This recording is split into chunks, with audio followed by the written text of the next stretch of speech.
ব্যাঙের সামনে অসহায়, বল্লা ভীমরুলের সামনে অসহায়, সাপের সামনে বিচ্ছুর সামনে অসহায়। তারা কয় সকল ক্ষমতার উৎস জনগণ। কপাল পোড়া।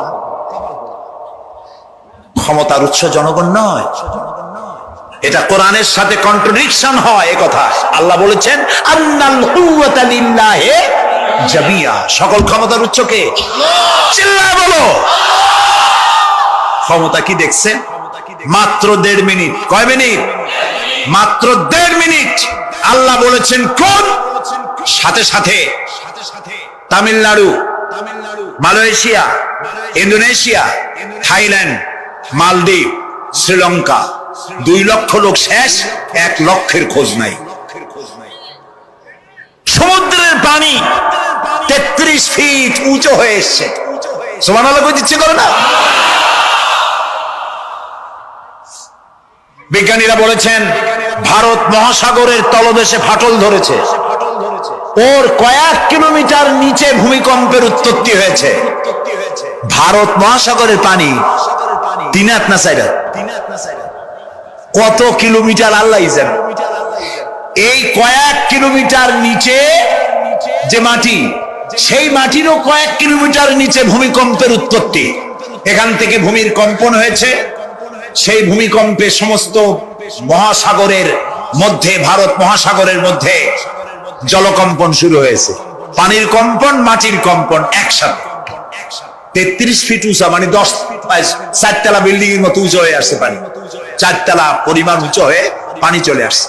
বাড়ি গাড়ি সব কিছু খড় কুটার ন্যায় সব উড়িয়ে দিয়েছে। এগুলোরে কপাল পোড়া নাস্তিক যেগুলি, তারা বলে প্রাকৃতিক দুর্যোগ। ওর বাপের মাথা। আচ্ছা, প্রাকৃতিক দুর্যোগ, প্রকৃতি কি? কোন জন্তুর নাম? প্রকৃতি কোন জন্তু জানোয়ারের নাম? প্রকৃতি নিজে চলে না কেউ তাকে চালায়? কে চালায়? কপাল পোড়া রাতা বুঝেন। বিশ্ববিদ্যালয়ের শিক্ষক হয়েছে তো, আল্লাহ দিয়ে আসি কোথায়? তবে সব খারাপ না, ভালো আছে আলহামদুলিল্লাহ। কিছু আছে কপাল পোড়া। বিশেষ করে শান্তিনিকেতনে যারা পড়াশোনা করে আসে, সাহিত্য চর্চা করে, এই সাহিত্য চর্চা করতে করতে এক পর্যায়ে কপাল পুড়ে যায়। আল্লাহরে চিনতে পারে না। সব চেনে, আল্লাহরে চেনে। আল্লাহ এখন চিনাইতেছে ভালো করে। প্রিয় ভাই সব, কওমে আদ, কওমে সামুদ, এগুলিকে আল্লাহ তারা ধ্বংস করেছে। কিয়ামতের আগে এই যে 7টা আকাশ, এই আকাশ সম্পর্কে অবিশ্বাসীরা তারা বলেছে আকাশ বলতে কিছুই নেই, এটা নাকি অনেক দূরে, তাই নীলা নীলে দেখা যায়। কি কপাল পোড়া চিন্তা করো, নীলা নীলা দেখা যায়। এই আকাশ মহাশূন্য। এই আকাশগুলিকে, আকাশ কয়টা? কয়টা স্তর? 7টা। এগুলি কাতাইয়িস সিজিল্লিল কুতুব। কোরআনে কারিমে আল্লাহ তাআলা বলেছেন কিতাবের পৃষ্ঠার মতো কিয়ামতের আগে একটার পর একটা ঠাস ঠাস করে পড়বে, ভেঙে চুরি চুরমার হয়ে যাবে। ওয়াইদাল বিহারু ফুজ্জিরাত। আল্লাহ তাআলা বলছেন ইযাস সামাউ ফাতারাত ওয়াইদাল কাওয়াকিবু ইনতাসারাত ওয়াইদাল বিহারু ফুজ্জিরাত। আকাশের তারকাসমূহ বিক্ষিপ্ত হয়ে পড়বে। অসংখ্য তারকারাজি, বিশাল বিশাল তারকা বিক্ষিপ্ত হয়ে পড়বে। চন্দ্র সূর্য একটার সাথে আরেকটা ধাক্কা লেগে চাঁদ আর সূর্য আলো হারিয়ে ফেলবে, একাকার হয়ে যাবে। পাহাড়গুলো উঁচু করে আল্লাহ তাআলা জমিনের উপরে আছাড় মারবেন, কালিহিনিল মানফুস, তুলার মতো উড়ে চলে যাবে। সুবহানাল্লাহ বলবে না? কত বড় শক্তি আল্লাহ পাকের। ওয়াইদাল বিহারু ফুজ্জিরাত। সমুদ্র সমূহ বিদীর্ণ হয়ে যাবে। সমুদ্রে যত পানি আছে সমস্ত পানিগুলি নিঃশোষিত হয়ে যাবে মাটির তলায়, এবং সেখানে অগ্নুৎপত্তি হবে। কোরআনে কারিমে আল্লাহ বলে দিয়েছেন গোটা সমুদ্রগুলিতে আগুন জ্বলতে থাকবে। এগুলি কিয়ামতের আলামত। আল্লাহ পাকের অফুরন্ত মেহেরবানি। এই যে কানের কাজ দিয়া গুলিটা চলে গেছে, কানে লাগে নাই। বাড়ির কাছ থেকে কিয়ামত হয়ে গেল, বাংলাদেশে আল্লাহ বাঁচাই দিলেন। সুবহানাল্লাহ বলো, আলহামদুলিল্লাহ বলে। আমাদের প্রতিবেশী দেশগুলিতে যেভাবে আঘাত লাগছে, ওর 1000 ভাগের 1 ভাগের আঘাত কয়েক সেকেন্ড যদি বাংলাদেশে হতো, আমাদের সব অপরিকল্পিত শহর, রাজুক পারমিশন দিয়েছে 3 তলার, করা হয়েছে 7 তলা। এইভাবে অপরিকল্পিত যত বিল্ডিং আছে, এগুলি পচা সিমেন্ট দিয়ে, পচা ইট দিয়ে তৈরি করা হয়েছে। 2-3 সেকেন্ডের ভূমিকম্প যথেষ্ট এই শহর লন্ডভন্ড করে দেওয়া। অসংখ্য মানুষ মারা যাবে, অসংখ্য বাড়ি ঘর শেষ হয়ে যাবে। এদেরকে রেস্কিউ করার মতো মডার্ন ইকুইপমেন্টসও গভর্নমেন্টের কাছে নাই। এজন্য আল্লাহর কাছে সেজদা দিয়া গুনার তওবা করতে হবে, আল্লাহ আমাদের মাফ করে দাও, আমার এই গরিব দেশটাকে কিয়ামত পর্যন্ত এই গজব থেকে বাঁচাও। প্রিয় ভাই সব, আল্লাহ তাআলার ক্ষমতার ওয়াজ আমি আজ করতে পারবো না, অনেক লম্বা হয়ে যাবে। কারণ আমাকে 3টা পুঁজির কথা তো কমসে কম বলতেই হবে, অল্প করে হলেও। শুনবেন তো? আল্লাহ তৌফিক দিক, বলেন আমিন। আল্লাহ তাআলার ক্ষমতায় বিশ্বাস করা, তার প্রচন্ড ক্ষমতা, যা খুশি তাই বলেন করতে পারেন। মরাকে জিন্দা, জিন্দাকে মারতে পারেন, মরুভূমিতে ফুল ফুটাতে পারেন। সুবহানাল্লাহ, যা খুশি তাই করতে পারেন। এই শক্তি সহকারে আল্লাহকে বিশ্বাস করতে হবে। 4 নম্বরে আল্লাহর হুকুম এবং হাকাম, আদেশ নিষেধ। আমি আল্লাহরে বিশ্বাস করি, এই কথার কোনো দাম নাই যদি তার আদেশ না মানি। এই কথার কোনো দাম নাই যদি তার নিষেধকে আমি আমার জীবনে প্রত্যাহার না করে চলতে পারি। মুসলমান বলে দাবি করার কোনো মূল্য নেই। একদিকে নামাজ পড়ি, আর একদিকে ওজনে কম দেই, খাদ্যে ভেজাল দেই, বেপরদা করি, মিথ্যা কথা বলা হয়, ওজনে কম দেয়, খাদ্যে ভেজাল দেয়, জমিনের আইল ঠালে আমানতের খেয়ানত করে। আল্লাহর হুকুম মানা হলো না, রাসূলের আদেশ মানা হলো না।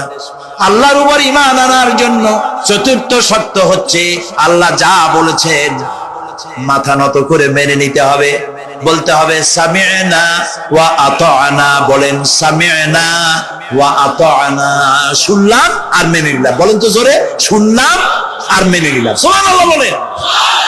মুমিনেরা এই প্রশ্নই করবে না মদ হারাম কেন, মুমিনেরা এই প্রশ্নই করবে না জুয়া হারাম কেন, মুমিনেরা এই প্রশ্নই করবে না জিনা হারাম কেন। একটাই জবাব, মদ হারাম কেন? আল্লাহ হারাম করেছেন তাই হারাম। জিনা হারাম কেন? আমার আল্লাহ হারাম করেছেন তাই হারাম। জুয়া হারাম কেন? আমার আল্লাহ হারাম করেছেন তাই হারাম। কোন যুক্তি নাই। যুক্তির, আল্লাহর নিষিদ্ধ জিনিসে যুক্তি তালাশ করে কেবলমাত্র শয়তান। আল্লাহর আদেশ নিষেধের যুক্তি তালাশ করে কে? শয়তান। মুমিনের কাজ হলো সামি'না, বলেন, ওয়া আতা'না, শুনলাম আর মানলাম, বাস, শেষ কথা, খালাস। এই গেল 4টি শর্ত পুরো হয়ে গেল। এই 4টি শর্ত যদি পূরণ করতে পারি, তাহলে আল্লাহরে বিশ্বাস করছি এটা প্রমাণিত হবে, এটা জাস্টিফাই হবে, এটা সত্যতা প্রমাণ হবে যদি আল্লাহ হুকুম মতো। 1 নম্বরে হলো, আমি আবার কথাটা প্যাকেট করে দিই যাতে করে আপনারা বাড়ি নিয়ে যাইতে পারেন। আল্লাহর উপরে ঈমান এনেছি, এই কথাটাকে কমপ্লিট করার জন্য শর্ত কয়টা? 4টা। 1 নম্বরে আল্লাহর অস্তিত্বে বিশ্বাস, বলেন আল্লাহর অস্তিত্বে বিশ্বাস। 2 নম্বরে আল্লাহর গুণাবলীতে বিশ্বাস। 3 নম্বরে আল্লাহর ক্ষমতায় বিশ্বাস। 4 নম্বরে আল্লাহর আদেশ এবং নিষেধে বিশ্বাস, মান্য করে চলা। আল্লাহ যেন এই তৌফিক আমাদের দেয়, বলেন আমিন। আল্লাহ রাব্বুল আলামিন দুনিয়ায় শান্তি, আখিরাতে জাহান্নাম থেকে মুক্তি দেওয়ার জন্য আল্লাহ পাক আমাদেরকে একটা ব্যবসার কথা বলেছেন। ওই ব্যবসায় পুঁজি কয়টা? বলেন। 3টা পুঁজি বলছি। কয়টা? দেখেন যে কেমনি প্যাস লাগে। বলছি মাত্র একটা, সে একটা ডাল বার করছি 4টি। এবার আসেন মূল পয়েন্ট। এবার দ্বিতীয় পয়েন্ট, রাসূলের প্রতি ঈমান। আমরা তো রাসূলের প্রতি ঈমান আনছি কিনা বলেন? রাসূলের প্রতি ঈমান এনেছি। আমাদের এই ঈমান যথেষ্ট নয়, কারণ আমাদের ঈমান হলো রবিউল আউয়াল মাসে ঈমান তাজা হয়, ঠিক না? ঠিক না?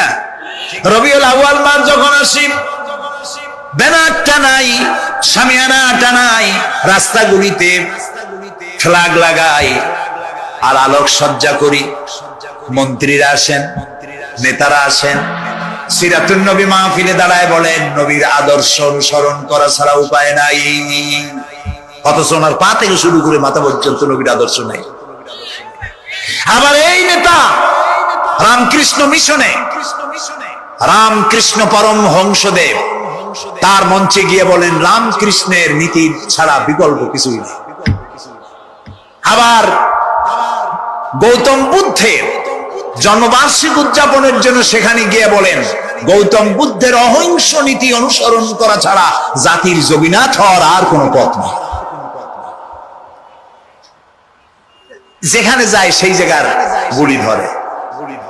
রবিউল আউয়াল মাস আসতে পারে, আলোক সজ্জা করে ইয়া নবী সালামু আলাইকা, ইয়া রাসূল সালামু আলাইকা। এরপরে গরম গরম জিলাপি রাসূলুল্লাহকে বুঝায় দেওয়া হলো, হে রাসূল আপনি তাকিয়ে দেখেন কত মহব্বত আপনারে করি, আপনার মহব্বতের জন্য আমাদের শহরের কোন মিষ্টির দোকানে আর মিষ্টি নাই, সব আমরা খাইয়া শেষ করছি। এই হলো মহব্বত। এই মহব্বতে এই ইমানে কাজ হবে না। এই ইমানে বলে কাজ হবে। কোন ইমানে কাজ হবে? রাসূলের প্রতি ইমানের অর্থ কি? এর অর্থ হচ্ছে নবী করিম সাল্লাল্লাহু আলাইহি ওয়াসাল্লাম আমাদের রাসূল, আমাদের নেতা। আমাদের রাসূল আমাদের নেতা, আমরা তার উম্মত, তার অনুসারী। অনুসারীর কাজ কি? নেতার পূর্ণাঙ্গ অনুসরণ করণ। রাসূলুল্লাহর আনুগত্য করতে হবে। এটা কে বলেছেন? আল্লাহ রাব্বুল আলামিন সূরা আলে ইমরানের মধ্যে বলেছেন কুল ইন কুনতুম তুহিব্বুনাল্লাহ ফাত্তাবিউনি ইউহিব্বুকুমুল্লাহ ওয়া ইয়াগফির লাকুম যুনুবাকুম আল্লাহু গফুরুর রহিম। হে নবী আপনি বলুন, তোমরা যদি আল্লাহকে ভালোবাসো তাহলে তোমার কাজ হচ্ছে, তোমরা যদি আল্লাহকে ভালোবাসো তাহলে তোমরা আমার আনুগত্য করো, আমার অনুসরণ করো। কার? রাসূলের। বলেন কার? রাসূলের অনুসরণ যদি তোমরা করো, খেয়াল করে শুনতেছেন তো? আল্লাহ তাআলা বলছেন নবী আপনি বলেন তোমরা যদি আল্লাহকে ভালোবাসো, তোমাদের এই দাবি যদি সত্য হয় তাহলে আমার অনুসরণ করো, আমার আনুগত্য করো। আমার অনুসরণ, আমার আনুগত্য করলে পরে তোমাদের কে আল্লাহ রাব্বুল আলামিন ভালোবাসবেন এবং তোমাদের तमाम জিন্দেগীর সমস্ত গুনাহ খাতা আল্লাহ তাআলা maaf করে দিবে। আমরা কি গুনাহ maaf করাইতে চাই? বলেন চাই? আসুন রাসূলের আনুগত্য করি। রাসূলের আনুগত্য কি রকম?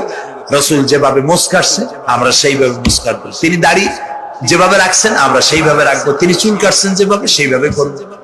তিনি পায়ের নখ, হাতের নখ যেভাবে কাটছেন সেইভাবে করব। তিনি যেভাবে বিবাহ করেছেন সেই সুন্নত অনুযায়ী বিবাহ, তিনি যেভাবে দেশ চালাইছেন সেইভাবে দেশ চালাবো। রাসূলের অনুসরণের অর্থ শুধু এই নয় যে তিনি যেভাবে সুরমা লাগাইছেন আমি ওইরকম সুরমা দেব, তিনি যেভাবে কদু খাইছে আমিও কদু খাবো, এটা নয়। এটা নয়, শুধু রাসূলের আনুগত্য হবে মুরগির ফার্ম থেকে শুরু করে জাতিসংঘ পর্যন্ত, জীবনের সব ক্ষেত্রে। আর বিশ্বাস করতে হবে তিনি শেষ নবী, তারপরে আর কোন নবী আসবে।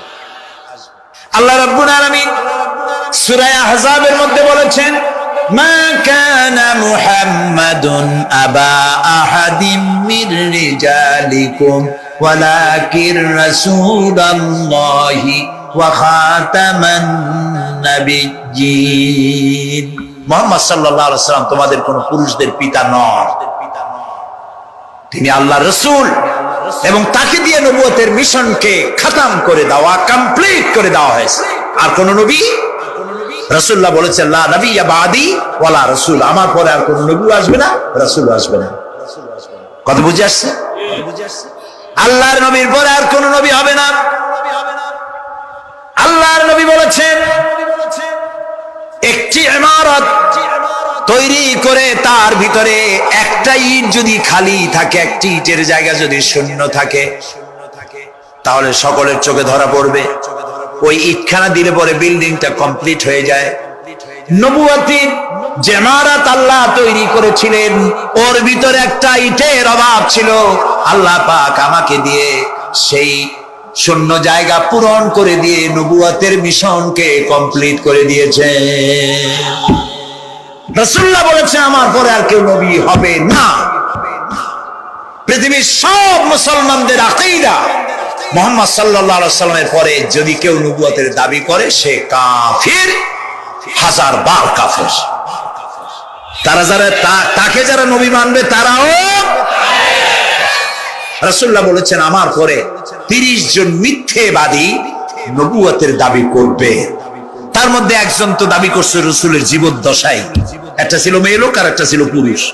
পুরুষটার নাম ছিল মুসাইলামা কাযযাব, নামই ছিল কাযযাব। কাযযাব মানে মিথ্যাবাদী। দেখছেন অবস্থা, নামই মিথ্যাবাদী। উম্মতেরা কইল যে আপনি তো একজন নবী, আমরা সৌভাগ্য আর দুর্ভাগ্য হোক আপনারা নবী বলে মানলাম। মুহাম্মদ সাল্লাল্লাহু আলাইহি ওয়াসাল্লামের কাছে প্রায় জিবরাইল আসে আর ওহী আনে, আর আপনি আমাদের কোনো ওহী দিতে পারলেন না। কয় যে কেবল না নবী হইলাম, অপেক্ষা করো, ওহী আসবেন। বেশ কিছুদিন যাওয়ার পর খুব চিন্তা ভাবনা করে কয় যে ওহী একটা আসছে। উম্মতেরা সব দৌড়ে আসছে, কি ওহী? কয় যে এইমাত্র শেষ রাত্রে জিবরাইল আসছিল, আইসে আমারে কয়ে গেল একটা সূরা নাজিল করলেন। সূরাটা কি? ইন্না আতাইনাকাল আকাক ফাসাল্লি লিরাব্বিকা ওয়াসআক ইন্না শানিয়াকা হুয়াল আবলাগ। উম্মতেরা কয় সর্বনাশ, এই সূরা পড়তে গেলে তো আমরা কাইসা পড়ে যাব। এর অর্থ তো খুব বিকায়দা। কি সূরা নাজিল হইল আপনার উপর? ইন্না আতাইনাকাল আকাক মানে আমি তোমাকে হুতুম পেশা দান করেছি, সুতরাং তুমি তোমার প্রভুর উদ্দেশ্যে নামাজ পড়ো আর চিৎকার মারো, কারণ তোমার শত্রুরা সাদা এবং কালো বর্ণের। আমরা তো আগামাথা কিছু বুঝলাম না, কি হই? আচ্ছা ঠিক আছে, পয়গম্বর মুহাম্মদ সাল্লাল্লাহু আলাইহি সাল্লামকে তার উম্মতেরা নিয়ে যায় তাদের বাগানে, মাঝে মধ্যে নিয়ে যায়। নিলে পরে যে কুয়ায় পানি থাকে না, শূন্য কুয়া পানিতে ভরে যায়। যে গাছতলা দিয়ে তিনি হেঁটে যান, যে খেজুর গাছে খেজুর নাই সেই গাছতলা দিয়ে রাসূল হেঁটে গেলেন, গাছে ফল ধরে যায়। আপনি তো এরকম কিছু দেখাইতে পারেন। তোমরা তো আমার নেও না, চলো না যাই। নিয়ে গেছে, যাই দেখে যে কুয়ার পাড় দিয়ে যায়, যে কুয়ায় পানি থাকে তা থাকে শুকায় যায়। যে গাছতলায় দিয়ে যায় ওই গাছে খোরমা থাকলে সাথে সাথে খড়গুলো ঝরে যায়। উম্মতের কয় কি একটা কপাল পড়া নবী পাইলাম ভাগে। আল্লাহ তারে শেষ করছে, দুনিয়া থেকে জাহান্নামে চলে গেছে। সেই মহিলাটাও গেছে, সেও গেছে। রাসূলুল্লাহ বলেছেন এইরকম 30 জন মিথ্যাবাদী নবুয়তের দাবি করবে কিয়ামতের আগ পর্যন্ত। গোলাম আহমদ কাদিয়ানী, এ হলো ইতিহাসে আমরা যদ্দ পাই তার পর্যন্ত 28 জন হয়েছে। মুহাম্মদ সাল্লাল্লাহু আলাইহি সাল্লামের ইন্তেকালের পর ওকে নিয়ে হয়েছে 28 জন। কয়জন হইল? বাকি আছে কয়জন? তাই বলে কিয়ামত যে এই 2 জন হইলি আগামী বছর বা 5-6 বছরের মধ্যে কিয়ামত হবে ওইটা চিন্তা করেন। এই পৃথিবীতে একটা লোক আল্লাহ শব্দ উচ্চারণ করার যদি থাকে কিয়ামত সে পর্যন্ত হবে না। সুতরাং বহুত দেরি আছে কিয়ামতে। তবে ওর মতো আরো শয়তান 2 জন আসবে। গোলাম আহমদ কাদিয়ানী বলল আমি পয়গম্বর, আমি নবী, আমার উপরে ওহী আসে। তো তার সঙ্গে ওই যুগের বড় আলেম মাওলানা আতাউল্লাহ শাহ বুখারী রাহমাতুল্লাহ আলাইহি তিনি বললেন, আচ্ছা তুমি যে নবুয়তের দাবি করো এই শক্তি তুমি পাও কই? কয় যে আমার শক্তি তো কোরআন, কোরআনের মধ্যেই আছে আমার কথা। কোথায়? কয় সূরা সফের মধ্যে আছে। ইয়াতি মিন বাদি ইসমুহু আহমদ। ঈসা আলাইহিস সালাম আমার ব্যাপারে ফোরকাস্ট করেছেন, ভবিষ্যৎবাণী দিয়েছেন যে আমাবে না, পরকালকে যারা বিশ্বাস করবে না তাদের সম্পর্কে আল্লাহ পাক বলছেন والذين كذبوا بآياتنا ولقاء الآخرة حبطت أعمالهم। পরকালকে যারা বিশ্বাস করবে না, আখিরাতের দিনের পরে যাদের ঈমান থাকবে না, যারা বিশ্বাস করবে না, তাদের জীবনের সমস্ত ভালো কাজগুলি আল্লাহ রাব্বুল আলামিন বরবাদ করে দিবেন। তাদের জীবনের কোন কাজের কোনো মূল্য নাই, সমস্ত কাজগুলি নিষ্ফল, বেকার, যারা নাকি পরকালকে বিশ্বাস করবে না। পরকালের বিশ্বাসটাই হচ্ছে মানুষের জীবনের সবচাইতে নৈতিকতার মূল ভিত্তি। একটা মানুষের চরিত্র ভালো হওয়ার জন্য পরকালের বিশ্বাসটা সবচেয়ে বড় জিনিস। মানুষ ভালো মন্দ, পরকালের দরকারটা কি? প্রশ্ন উঠতে পারে, পরকালটা না হলে কি হইতো? পরকালটা এই জন্য হবে, এই জন্য দরকার যে পৃথিবীতে মানুষ অনেক ভালো কাজ করে, আবার অনেক খারাপ কাজও করে, দুরকমই করে। যত ভালো কাজ করে এই ভালো কাজের পুরস্কার পৃথিবীতে দেওয়া সম্ভব নয়। একটা মানুষ এত ভালো কাজ করলো, নামাজ পড়লো, রোজা রাখলো, হজ করলো, যাকাত দিল, তারপরে আল্লাহর দ্বীন প্রতিষ্ঠার জন্য কষ্ট করলো, জেল খাটলো, জরিমানা দিল, ফাঁসির মঞ্চে চড়লো, তার এত ভালো কাজের পুরস্কার এই পৃথিবীতে দেওয়া সম্ভব নয়। এজন্য এমন একটা সময় দরকার যেখানে এগুলি, এই বিরাট একটা লম্বা সময় তাকে পুরস্কার দেওয়া যায়, সেজন্য পরকালের প্রয়োজন। আবার পৃথিবীতে এমন বহু লোক আছে যারা এত অন্যায় করে যে অন্যায়ের শাস্তি পৃথিবীতে এই সীমিত সময় দেওয়া সম্ভব নয়। যেমন দৃষ্টান্ত দিতে গিয়ে আমি বলি যে একটা মানুষ যদি একটা মানুষকে হত্যা করে, তাহলে আপনি তাকে ওই একটা হত্যার বিনিময়ে তাকেও আপনি হত্যা করলেন, তাকেও ফাঁসি দিয়ে দিলেন। কিন্তু একটা মানুষ যদি লক্ষ লক্ষ মানুষ হত্যার কারণ হয়, একটা মানুষ যদি অনেকগুলি মানুষ মারে, তাহলে অনেকগুলি মানুষ মারার শাস্তি তো একটা জীবনের উপরে আপনি দিতে পারেন না। তাকে তো, তার জীবন তো একটাই, তার জীবন কয়টা? একটা গুলি করলেন, ফাঁসি দিয়ে দিলেন, তার একটা জীবন গেল। কিন্তু সে তো মেরেছে অনেক, তার কারণে তো লক্ষ লক্ষ মরছে।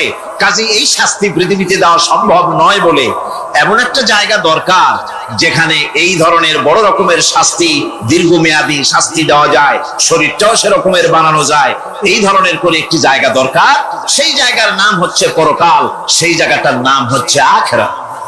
এই জন্য কমন সেন্সের, সাধারণ জ্ঞানের দাবিও পরকাল প্রয়োজন। আর পরকালের ভিত্তিতেই মানুষের চরিত্র গঠন হতে পারে। মনে করেন একজন অফিসার, তিনি জানেন তাকে দেখার কেউ নাই, তার যা খুশি তিনি তা করতে পারেন, তার পেছনে কোনো গোয়েন্দা বিভাগের লোক লাগানো নাই। এই চিন্তা যদি তার থাকে, তাহলে ঘুষের টাকা খাওয়া, স্বজন প্রীতি করা তার জন্য কি অসম্ভব না সম্ভব? খুবই সম্ভব। আরেকজন অফিসার, তিনি যদি জানেন যে না, আমাকে দেখার মতো লোক আছে, আমার পেছনে গোয়েন্দা বিভাগের লোকেরা কাজ করতেছে, আমার কোন জিনিসই এড়িয়ে যাবে না, এই চিন্তা যদি থাকে, তাহলে এই দুইজন অফিসারের আচরণ এক হবে? কখনই হবে না। একজনের আচরণ হবে খুবই সংযত, আরেকজনের আচরণ হবে খুবই অসংযত। সুতরাং পরকালে যে বিশ্বাসী ব্যক্তি, সে ব্যক্তি চুরি, ডাকাতি, জেনা, ব্যভিচার, হত্যা, ধর্ষণ আছে, মুখ আছে, হাত আছে, পা আছে, সবই তো রয়ে গেল। গেলটা কি? কি যাওয়ার কারণে? প্রাণের সন্তান, কলিজার টুকরা সন্তান বলে মা, বাবার কাছে আমার যেতে ভয় করে। ছোট্ট বাচ্চা বাবার কাছে যেতে চায় না, প্রাণীদিকা স্ত্রীও যেতে চায় না। মা বাবা, আত্মীয় স্বজন সবাই বলে তাড়াতাড়ি বিদায় করো, তাড়াতাড়ি বিদায় করো।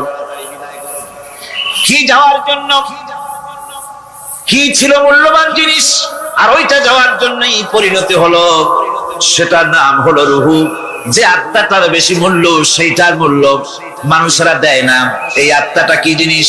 আল্লাহ পাক নবীর কাছে প্রশ্ন করা হয়েছে রূহ সম্পর্কে, আল্লাহ তার জবাব দিয়েছেন, ওয়াইয়াস আদুনাকা আনির রূহ কুলির রূহু মিন আমরি রাব্বি। নবী হে, আপনাকে প্রশ্ন করা হয় রূহ কি জিনিস, আপনি বলুন এটি হচ্ছে আল্লাহর হুকুম। আল্লাহর একটা হুকুম মানুষের ভিতরে কাজ করে, এটা এতই গুরুত্বপূর্ণ। ওটা থাকলে আমরা বাঁচি, ওটা না থাকলে আমরা মরে যাই। এখন যেটার গুরুত্ব বেশি, সেটাকে খাইতে দেই না, সেটার জন্য কোনো যত্ন নাই, খোঁজ নাই, খবর নাই। সকালবেলায় ব্রেকফাস্ট, নাস্তা, লাঞ্চ, ডিনার, বিকালের চা, ফল ফলারি, কোনো জিনিসের অভাব নাই, সমানে খায় আর সমানে শরীরটারে বাঁচায়। আর যেটার কারণে বডিটা বাঁচে, তার কোনো খোঁজ খবর নাই। ওটারও কিছু খাবার দিতে হবে। ওটারে কি খাওয়াবেন? ওটাই কি ফুলকপি খাবে? শীতের দিনের লাল শাক খাবে? লোট্টা মাছ খাবে নাকি? খাবেন। রূপচান্দাও খাবেন। শীতকালের ভাপা পিঠাও না, ধুপি পিঠা কি করেন আপনারা, এগুলোও খাবেন। সুতরাং এই যে শরীর, আপনার আত্মাটা, ওরে খাইতে দিবেন কি? ও কচু খায় না, মূলাও খায় না, দুধও খায় না, পনিরও খায় না, ঘিও খায় না, মাছ গোশতও খায় না। যেহেতু এই আত্মাটা এসেছে রুহের জগৎ থেকে, তাই ওর খাদ্য এই পৃথিবীতে বানানো হয় নাই। দেহ তৈরি হয়েছে মাটি থেকে, মাটির উপাদান দিয়ে, সেজন্য তার খাদ্য বানানো হয়েছে মাটির উপাদান দিয়ে। আর আত্মা যেহেতু এসেছে আল্লাহর কাছে থেকে, রুহের জগৎ থেকে, সেজন্য আল্লাহ রাব্বুল আলামিন আত্মার খাদ্য পাঠিয়েছেন লৌহ মাহফুজ থেকে। খাদ্যের নাম হচ্ছে তেলাওয়াতে কোরআন, তেলাওয়াতে কোরআন। কোরআনে কারীম তেলাওয়াতে আত্মার সমৃদ্ধি হতো। কোরআনে কারীমের তেলাওয়াত, অনুধাবন, এর দ্বারা আত্মার সমৃদ্ধি হতো। যেহেতু কোরআন হচ্ছে রুহের খোরাক, সেই খোরাক দেওয়া হচ্ছে না তাকে। কাজে আমি বলতেছিলাম যে যে জিনিসের মূল্য বেশি আমরা তার মূল্য দিতে জানি না, যেটার মূল্য কম সেটার মূল্য দেই বেশি। অনুরূপ ভাবে এই পৃথিবীর কোন দাম নেই, আল্লাহ পাক বলছেন সেই জিনিসটার মূল্য আমরা বেশি দিলাম, আর পরকালের চিন্তা আমাদের দিল থেকে উবে গেল। এই জন্য আল্লাহ রাব্বুল আলামিন বলেন, ইন্নাল্লাযীনা লা ইউমিনুনা বিল আখিরাতি যায়্যান্না লাহুম আ'মালাহুম ফাহুম ইয়ামাহুন। যারা পরকালের প্রতি ঈমান আনে না, পরকালকে যারা বিশ্বাস করে না, তাদের ক্রিয়াকাণ্ডকে তাদের কাছে চিত্তাকর্ষক বানায় দেওয়া হয়। আর এভাবে তারা পথভ্রষ্ট হয়ে যায়। দুনিয়া তাদের কাছে বেশি মজা লাগে, দুনিয়াটা বেশি ভালো লাগে। ভাই হুজুর, তাফসীরের মাহফিল ভালো লাগে, আবার যখন কীর্তন শুনতে যাই, সিনেমা দেখতে যাই, তাও খারাপ লাগে না, তাও ভালো লাগে। মিলাদ শরীফও ভালো লাগে, কীর্তনও ভালো লাগে, ওয়াজ মাহফিলও ভালো লাগে, গানও ভালো লাগে, সিনেমাও ভালো লাগে। এই যে দুই জিনিস ভালো লাগে, এটা হলো মুনাফিকি রোগ। এটা কি রোগ বলেন না সবাই? এটা কি রোগ? মুনাফিকি রোগ। ঈমানের স্বাদ যখন নষ্ট হয় তখন এই অবস্থার সৃষ্টি হয়। বিষাক্ত সাপ যখন মানুষকে দংশন করে, রাতের অন্ধকারে বিষাক্ত সাপে মানুষকে দংশন করেছে, ওঝা আনা হলো। ওঝা এসে সর্বপ্রথম টেস্ট করবে যে সাপটা কি বিষাক্ত না এমনি সাধারণ সাপে তাকে দংশন করেছে, সাপটা কি ধরনের। এটা টেস্ট করার জন্য সাপে কাটা রোগীর মুখে ওঝা মুখের মধ্যে খুব ঝাল মরিচ অথবা লবণ এটা দেয়। দিলে পরে সে যদি বলে পানি পানি লাগে, খুব ঝালওয়ালা মরিচ কিন্তু মুখে পানি পানি লাগে, বুঝতে হবে বিষাক্ত সাপে কামড়িয়েছে। আর যদি ঝালকে ঝাল বলে, লবণকে লবণ বলে, তিতকে তিতো বলে, তাহলে বোঝা যাবে বিষাক্ত সাপে কামড়ায় নাই। তো বিষাক্ত সাপের প্রধান আলামত হলো এই, বিষাক্ত সাপে যখন মানুষকে কাটে তখন তার প্রথম বিষক্রিয়া হচ্ছে তার রক্তকে জাম করে দেয় আর জিহ্বার স্বাদকে নষ্ট করে দেয়। এই পৃথিবীতে যত বিষাক্ত সাপ আছে সবচাইতে মারাত্মক আর বিষাক্ত সাপ হচ্ছে শয়তান। সবচাইতে বিষাক্ত সাপ কি? এই শয়তান যাকে ওয়াসওয়াসা দেয়, শয়তান যাকে দংশন করে, শয়তান যারে ফুটবল বানাতে পারে, সর্বপ্রথম তার ঈমানের স্বাদ নষ্ট করে দেয়।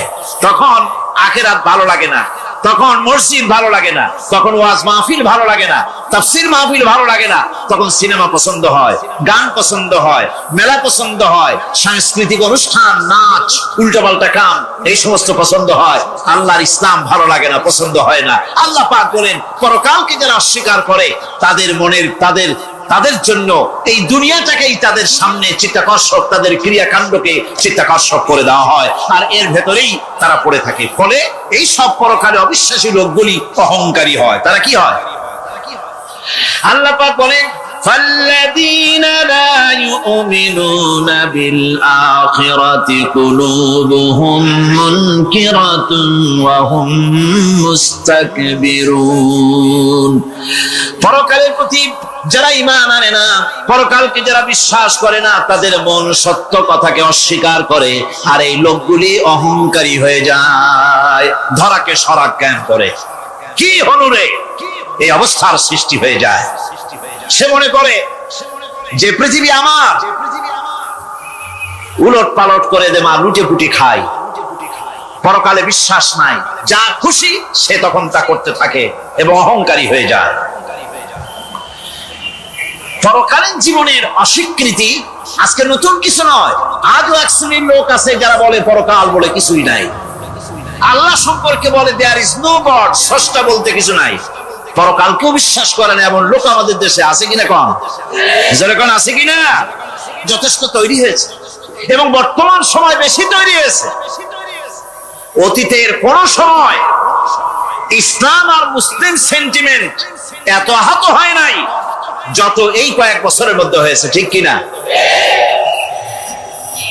পরকালকে অস্বীকার করেছে, কোরআন শরীফকে আগাগোড়া সংশোধনের কথা বলেছে, আল্লাহকে মিথ্যাবাদী বলেছে। নাউজুবিল্লাহ পড়েন না কেন? নাউজুবিল্লাহি মিন যালিক। আল্লাহকে মিথ্যাবাদী বলা হয়েছে, কোরআনের সংশোধনের দাবি উঠেছে।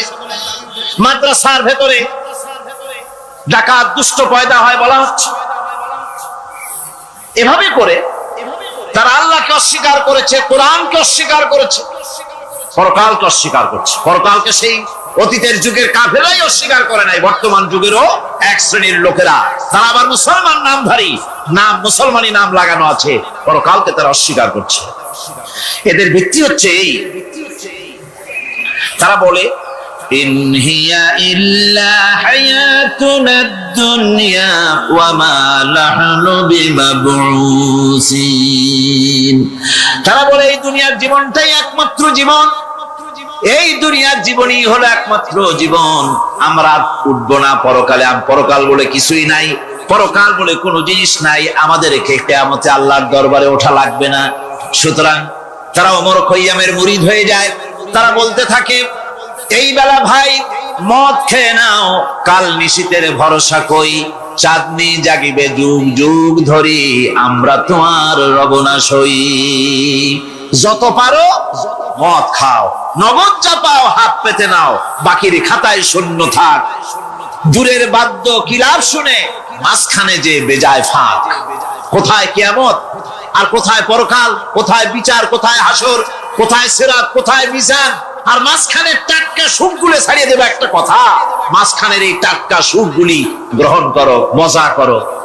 এই সব শিক্ষা দেওয়া হয় ওই সেকুলার শিক্ষা ব্যবস্থার মাধ্যমে কলেজে এবং বিশ্ববিদ্যালয়গুলিতে, যার কারণে পরকালের বিশ্বাস নাই বলে এমন কোন কাজ নাই যা তারা করতে পারে না। এই মাত্র কয়েক মাস দেড়েক আগে রাজশাহী ইউনিভার্সিটিতে যে কাণ্ডটা ঘটে গেল, মনে আছেন আপনাদের? পত্র পত্রিকায় আপনারা পড়েছেন। এবং আমি রাজশাহীতে গিয়ে সেখানে প্রত্যক্ষদর্শী যারা দেখেছে তাদের মুখে শুনেছি, শিক্ষাবর্ষ সমাপন করেছে যে সব ছাত্র ছাত্রীরা, তারা র্যাগ উদযাপন করছে। র্যাগ ডে উদযাপন যেদিন করবে সেই দিনে তারা উচ্ছৃঙ্খল কাপড় চোপড় করেছে, ছেলেরা এবং মেয়েরা উভয়। এমন ভাবে কাপড় পরেছে যে কাপড় দ্বারা তারা শরীরের গোপন অঙ্গগুলি দেখা যায়। এরপরে আজেবাজে চিৎকার দিয়েছে, আজেবাজে স্লোগান দিয়েছে, গাধার মতো, কুকুরের মতো, শিয়ালের মতো তারা ডেকেছে। আমি বুঝি না চিন্তাধারা কেমন দেউলিয়া হয়ে গেল। শিক্ষাবর্ষ বিশ্ববিদ্যালয়ের সর্বোচ্চ শিক্ষাঙ্গন থেকে লেখাপড়া শেষ করে বেরোচ্ছে, যাওয়ার সময় তারা বিশ্ববিদ্যালয় থেকে কুকুরের ডাক দিল, শিয়ালের ডাক দিল, ছাগলের ডাক দিল। কি প্রমাণ করতে চাইলো? যে 16 বছর লেখাপড়া করে বিশ্ববিদ্যালয়ের অঙ্গন পেরিয়ে গোটা জাতির জন্য ছাগল হয়ে আমরা আবির্ভূত হচ্ছি, অথবা কুকুর গরুর ভূমিকায় আমরা আবির্ভূত হচ্ছি। নাউজুবিল্লাহি মিন যালিক। এরপরে মিছিল শেষ করলো, সন্ধ্যাবেলায় শুরু হলো সাংস্কৃতিক অনুষ্ঠান। বিদ্যুৎ কর্তৃপক্ষের সঙ্গে বোধহয় লাইন করেছে। সন্ধ্যা 7:30টার সময় মঞ্চ তৈরি আছে, গান হচ্ছে, আনন্দ ফুর্তির শেষ নাই। সামনে সব মেয়েরা বসা, যারা দিনের বেলা ওই ধরনের কাপড় চোপড় পরে ছেলেদেরকে উস্কাইছে, ছেলেগুলিও তাদেরকে উস্কাইছে। মাঝখানে তারা বসা, চতুর্দিকে ছেলেরা দাঁড়ানো। হঠাৎ করে লাইট বন্ধ হয়ে গেল, বিদ্যুৎ চলে গেল। এখন সাংস্কৃতিক অনুষ্ঠান কি কায়দায় হচ্ছে, কত প্রকার হচ্ছে, কিভাবে হচ্ছে? নাউজুবিল্লাহি মিন যালিক। পুলিশেরা বলেছে বিদ্যুৎ যখন এলো, মেয়েগুলিকে অনেক মেয়ে পাওয়া গেছে, কাপড় নাই, পেটিকোট নাই, উলঙ্গ, তাদেরকে ধরে ধরে উঠানো হয়েছে হোস্টেলে। পরের দিন সকাল বেলায় মাঠ ভর্তি ভাঙা কাচের চুড়ি, ভ্যানিটি ব্যাগ, চশমা, কাপড় চোপড় ছিড়িয়ে ছড়িয়ে চতুর্দিকে পড়ে আছে। এই হলো শিক্ষা। নাউযুবিল্লাহি মিন যালিক। আমি কসম করে বলতে পারি, বিশ্ববিদ্যালয়ে যদি কোরআন শরীফের তাফসীর পড়ানো হতো, হাদিস শরীফ যদি পড়ানো হতো, কেউ কেউ বলবেন কোরআন হাদিস তো পড়ানো হয়, বিশ্ববিদ্যালয় কলেজে পড়ানো তো হয়। আমি তো জানি সিলেবাসে 10টা 5টা হাদিস আছে, 2-4 লাইন কোরআন শরীফ আছে, এর কোনো মানে নাই। মাদ্রাসায় যেমন পড়ানো হয় 30 পারা কোরআনের তাফসীর, রাসূল করিম সাল্লাল্লাহু আলাইহি ওয়াসাল্লামের হাদিস যেমন পড়ানো হয়, এইভাবে করে যদি বিশ্ববিদ্যালয়ে কোরআন হাদিস পড়ানো হতো, আল্লাহর কসম বাংলাদেশের বিশ্ববিদ্যালয়গুলি গোটা জাতিকে চোর, গুন্ডা, বদমাশ, ডাকাত উপহার দিত না, উপহার দিত শাহজালাল।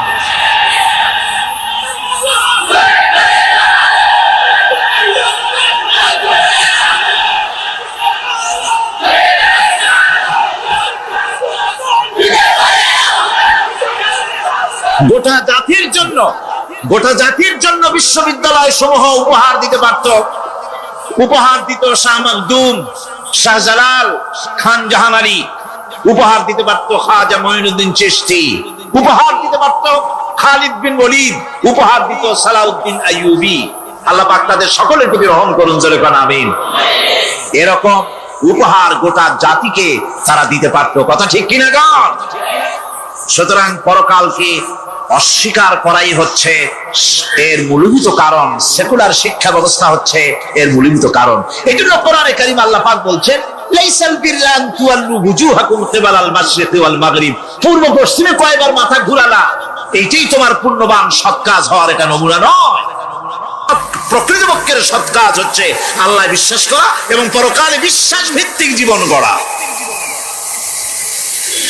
ওই কাফেররা বলতো, وقالوا ما هي إلا حياتنا الدنيا نموت ونحيا وما يهلكنا إلا الدهر।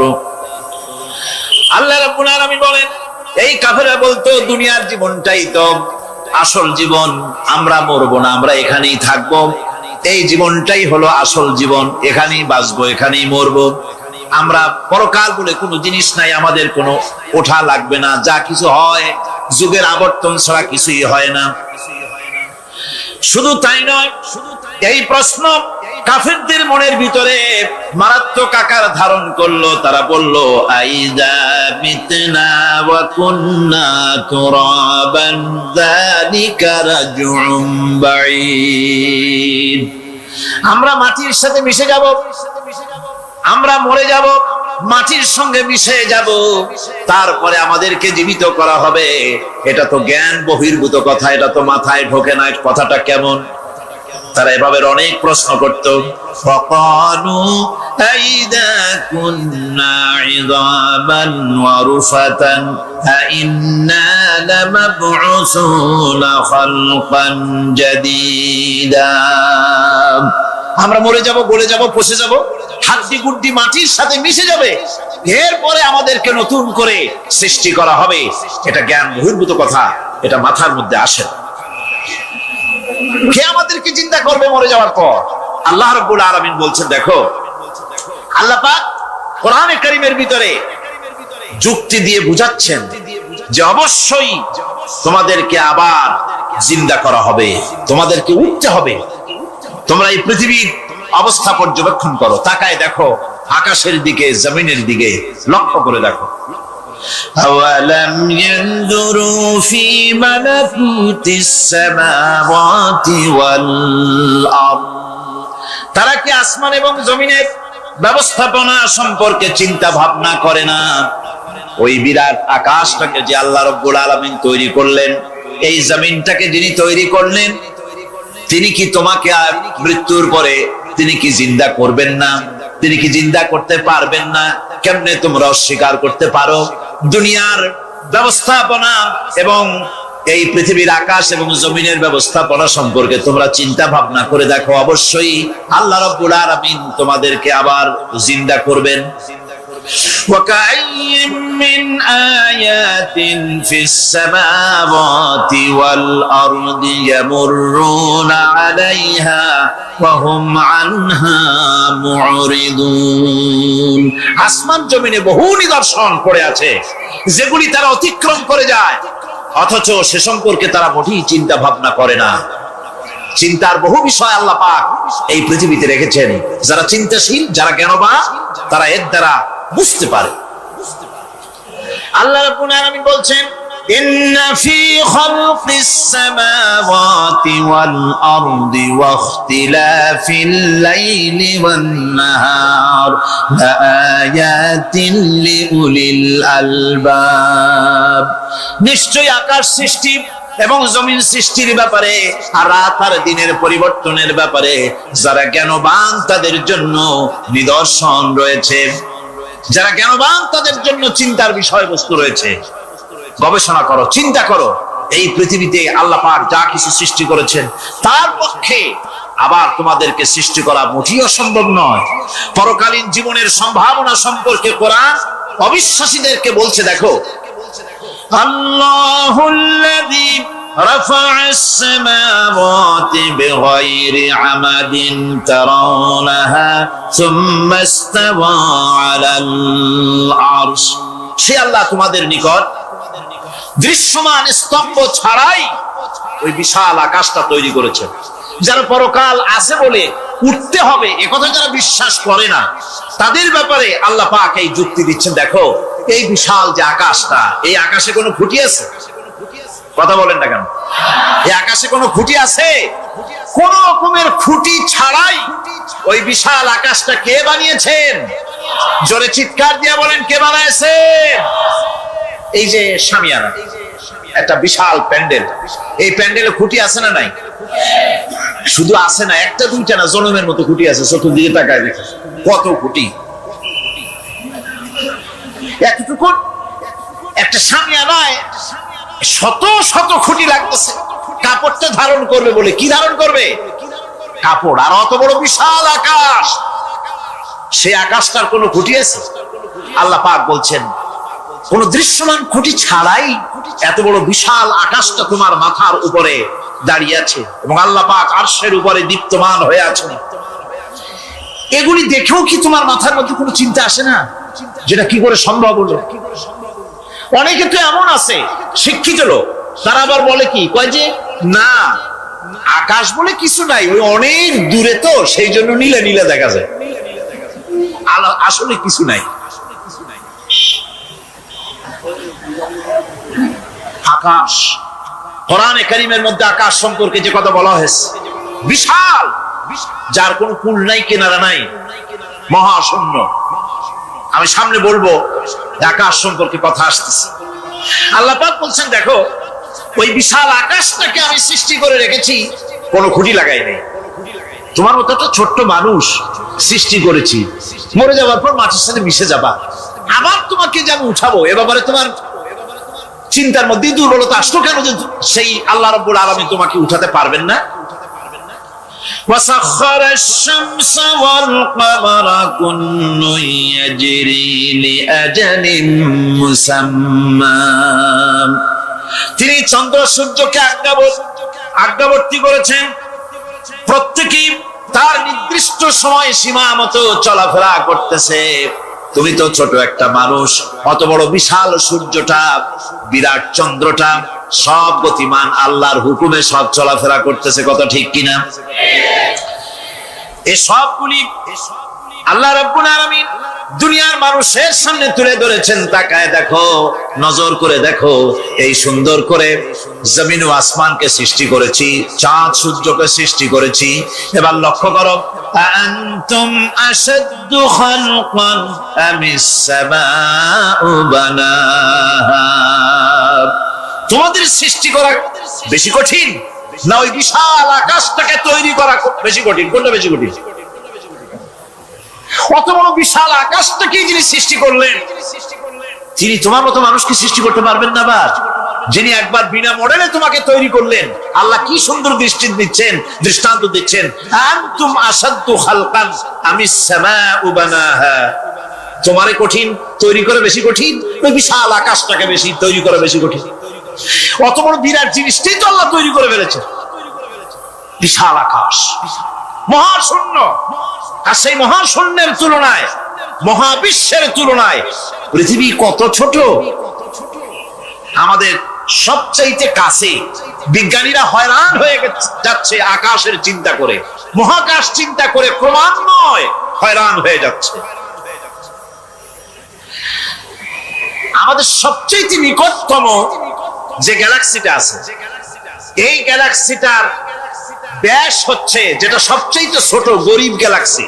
এটা বিজ্ঞানীরা বলেছে গরিব গ্যালাক্সি, দিনহীন। এই গরিব গ্যালাক্সি যেটা আমাদের সবচাইতে নিকটে, পৃথিবীর সবচাইতে কাছে, এর ব্যাস হচ্ছে, এর পরিধি হচ্ছে 1,00,000 আলোকবর্ষ সমান। 1,00,000 আলোকবর্ষ। প্রতি সেকেন্ডে আলোর গতি কত? 1,86,000 মাইল প্রতি সেকেন্ডে। প্রতি সেকেন্ডে যে আলোর গতি 1,86,000 মাইল, এর মিনিট, এর ঘন্টা, এর সপ্তাহ, এর মাস, এর বছর, এরকম 1,00,000 আলোকবর্ষ হচ্ছে সেই ছায়াপথের ব্যাস, এটার পরিধি। এটা হলো গরিব গ্যালাক্সি।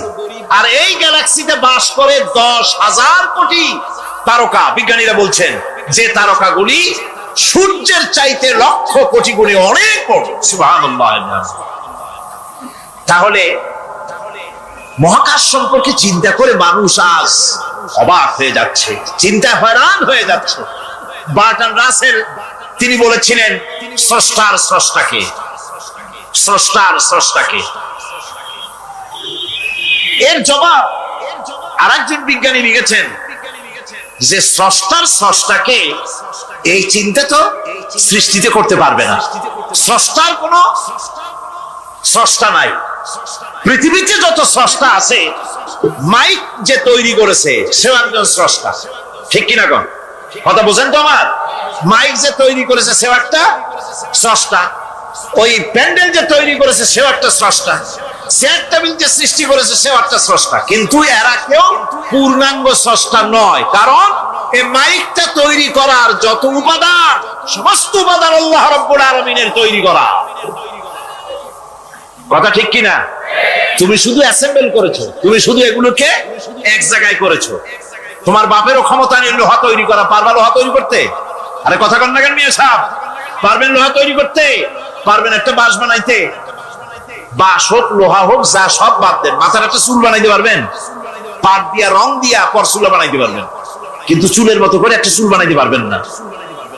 মানুষের শরীরে রক্তের মতো করে 1 ফোঁটা রক্ত মানুষের শরীরের বাইরে বানান তো দেখি। তাহলে মানুষের যখন রক্তের প্রয়োজন হয়, তখন মানুষের কাছ থেকে রক্ত ধার নেওয়া লাগতো না, ফ্যাক্টরিতে রক্ত তৈরি হয়ে থাকতো, কোনো অসুবিধা হতো না। 1 ফোঁটা রক্ত বানালো শক্তি গোটা পৃথিবীর মানুষের। সুতরাং তোমরা স্রষ্টা হলেও তোমরা হচ্ছ নাকের স্রষ্টা। ধার করো, অন্যের জিনিস ধার করে বানাও। মুকাম্মাল স্রষ্টা হচ্ছেন কে? আসল স্রষ্টা কে? এরকম বললে হবে না, গায়ের সমস্ত শক্তি দিয়ে বললে আসল স্রষ্টা কে? ওই বিজ্ঞানী বলছেন যে বার্টন রাসেল বলছে স্রষ্টার স্রষ্টাকে। স্রষ্টার স্রষ্টা তুমি খুঁজে পাবে না, তোমার মাথায় ঢুকবে না। আগে সৃষ্টি চিন্তা করো। তিনি বলেছেন একটা লবণ, একটা লবণের কণা, লবণ বলেন তো, একটা লবণের কণা, 1 কণা লবণের ভেতরে যে কেলাস থাকে, এর ভিতরে যে সমস্ত উপাদান থাকে, সেই লবণের কণাগুলির মধ্যে কতগুলি উপাদান থাকে, সেই উপাদানগুলি চিন্তা করতে 1000 বার্টন রাসেলের মস্তিষ্কের প্রয়োজন। তো একটা লবণ কণার ভিতরে কি আছে সেইটাকে উদ্ধার করার জন্য যদি 1000 বার্টন রাসেলের মস্তিষ্ক লাগে, তাহলে গোটা বিশ্ব, আকাশ আর জমিন যিনি সৃষ্টি করেছেন তাকে চিন্তা করা কি তোমার মগজে কুলাবে? দুনিয়ার প্রথম দিন থেকে শুরু করে কিয়ামত পর্যন্ত যত মানুষ এসেছে আর যত মানুষ আসবে, স্রষ্টা সম্পর্কে চিন্তা করার অসম্ভব ব্যাপার। স্রষ্টার সামনে শুধু মাথাই নত করবা। তিনি কোত্থেকে এসেছেন, তিনি কে, জানার দরকার নাই। তিনি আল্লাহ। তার নাম কি? মাথা নত করে দাও সামনে। তিনি আল্লাহ, সর্বশক্তিমান আল্লাহ, রব্বুল ইজ্জত ওয়াল জালাল। তিনি ছিলেন, তিনি আছেন, তিনি থাকবেন, তিনি অনন্ত, তিনি অসীম, তিনি চিন্ময়, তিনি অব্যয়, তিনি অক্ষয়, তিনি শাশ্বত, যার কোনো শুরু নাই, যার কোনো শেষ নাই। সুবহানাল্লাহ। সুতরাং সেই মহান আল্লাহ রাব্বুল আলামিন তিনি বলছেন, বান্দারা তোমারে বানানো কঠিন না ওই বিশাল আকাশটা বানানো কঠিন? অত বড় বিশাল আকাশটাই তো আমি তৈরি করেছি, তোমার মৃত্যুর পরে তোমাকে জিন্দা করা মোটেই কোনো কঠিন ব্যাপার নয়, এটা খুব সহজ। ভাইরা আমার, আল্লাহ সুবহানাহু ওয়া তাআলা পৃথিবীর মানুষকে এসব দৃষ্টান্ত দিয়ে সুন্দর করে মানুষকে বুঝাচ্ছেন, তিনি মানুষকে পরিষ্কার করে বুঝিয়েছেন। আল্লাহ পাক বলেন, এই পৃথিবীতে এসব প্রশ্নের চূড়ান্ত জবাব দিতে গিয়ে আল্লাহ পাক বলছেন, কুল ইউহিহাল্লাযী আনশাআহা আউওয়ালা মাররা ওয়া হুয়া বিকুল্লি খালকিন আলীম। বলে দাও, তোমাদের মৃত্যুর পরে সেই আল্লাহ রাব্বুল আলামিন তোমাদেরকে জিন্দা করবেন, যিনি তোমাদেরকে প্রথমবারে তৈরি করেছিলেন, প্রথমে যিনি সমস্ত জিনিস সৃষ্টি করেছেন, ওই আল্লাহ রাব্বুল আলামিন তোমাদেরকে আবার জিন্দা করবেন। আর এসব জিনিসকে খেল তামাশার বিষয়বস্তু করে তৈরি করা হয় নাই, সমস্ত জিনিসের পেছনে বিরাট উদ্দেশ্য কাজ করেছে, একটা লক্ষ্য নিয়ে, সামনে নিয়ে, উদ্দেশ্য নিয়ে আল্লাহ তৈরি করেছে। আল্লাহ পাক বলছেন, وما خلقنا السماوات والأرض وما بينهما لاعبين। এই পৃথিবীতে আকাশ, ওই বিশাল আকাশ এবং জমিন এবং এর মধ্যস্থিত কোন জিনিসকে আমি খামোখা তৈরি করি নাই, খেল তামাশার বিষয়বস্তু হিসাবে তৈরি করি নাই। যারা নাকি জ্ঞানবান, যারা বুদ্ধিমান, তাদের সম্পর্কে আল্লাহ বলেন, আল্লাযীনা ইয়াযকুরুনাল্লাহা কিয়ামান ওয়া কুউদান ওয়া আলা জুনুবিহিম ওয়া ইয়াতাফাক্কারুনা ফি খালকিস সামাওয়াতি ওয়াল আরদ ربنا ما خلقت هذا باطلا سبحانك فقنا عذاب النار। যারা নাকি জ্ঞানবান, যারা চিন্তাশীল, যারা শুধু পাইকারি দরে খায় আর ঘুমায় না, যারা চিন্তা ভাবনা করে, তারা দাঁড়ানো অবস্থায়, বসা অবস্থায়, সব অবস্থায়, আকাশ জমিন, রাত দিনের পরিবর্তন, মানব সৃষ্টি, এ সব কিছু চিন্তা গবেষণা করে বলে, রব্বানা মা খালাকতা হাযা বাতিলা, এ কোনো কিছুই তুমি নিরর্থক ভাবে সৃষ্টি করনি, সবগুলোই তুমি বিশেষ উদ্দেশ্য নিয়ে তৈরি করেছো।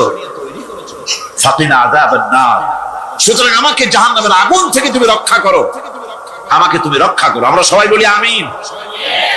চিন্তাশীল এবং গবেষক যারা, তারা এভাবে চিন্তা ভাবনার মাধ্যমে এ সব কিছু তারা বুঝতে পারে যে রাসূলুল্লাহ সাল্লাল্লাহু আলাইহি ওয়াসাল্লাম ইনি আমাদের সেই নবী মুহাম্মদুর রাসূলুল্লাহ সাল্লাল্লাহু আলাইহি ওয়াসাল্লাম। আমরা যদি এই রকমের জবাব দিতে পারি, আল্লাহ কবুল করো। সকলে জোরে বলেন আমিন। জবাব হয়ে যাওয়ার পর গায়ব থেকে আওয়াজ আসবে, ফাফরিসু বিল জান্নাতি ওয়ালবিসু বিল জান্নাহ। ও আমার ফেরেশতারা, আমার এই বান্দাকে জান্নাতের পোশাক পরায়া দাও, আর কবরটাকে জান্নাতের বিছানা বিছায়া দাও। জান্নাতের পোশাক পরায় না, জান্নাতের বিছানা বিছায়া দাও। ইলা মাদ্দা বাসারিহি, তার চোখের দৃষ্টি যতদূর যায়, কবরটা ততটা প্রশস্ত করে দাও। এরপর বেহেশতের পোশাক পরাইয়া, বেহেশতের বিছানা বিছায়া, ফেরেশতা বলবে, নূম কানাউমুল উরুস, ঘুমিয়ে যাও। দুলামিয়া যেমন বাসর সজ্জায় নতুন বউ নিয়ে আরামে ঘুমায়, এরকম আরামে ঘুমায় যাও। ইলা ইয়াউমিল কিয়ামা, কিয়ামত পর্যন্ত ঘুমায় থাকবে, আরামে ঘুমিয়ে থাকবে। এরপরে সিংহায় ফুৎকার হবে, সিংহার ফুৎকারের আওয়াজে তার ঘুম ভেঙে যাবে, বলবে, ইয়া ওয়াইলানা মান বা'আসানা মিন মারকাদিনা, হায় আফসোস, আমার এত আরামের ঘুম থেকে কে আমাকে জাগ্রত করলো, আমার ঘুমটারে নষ্ট করলো কে? আওয়াজ আসবে, হাদা মা ওয়াদার রহমান ওয়া সাদাকাল মুরসালুন, এটা হচ্ছে রহমানের সেই ওয়াদা, আর মুরসালিনরা, নবীরা সত্য কথাই বলেছিলেন, সেই কিয়ামত অনুষ্ঠিত হচ্ছে। আমার বন্ধুগণ, সেজন্য এই দুনিয়ার মোহে পড়ে থাকলে পরে দুনিয়ায় যারা অগ্রাধিকার দিবে দুনিয়াকে পরকালের তুলনায় জবাব দিতে পারবে না কবরের ভিতরে গিয়া।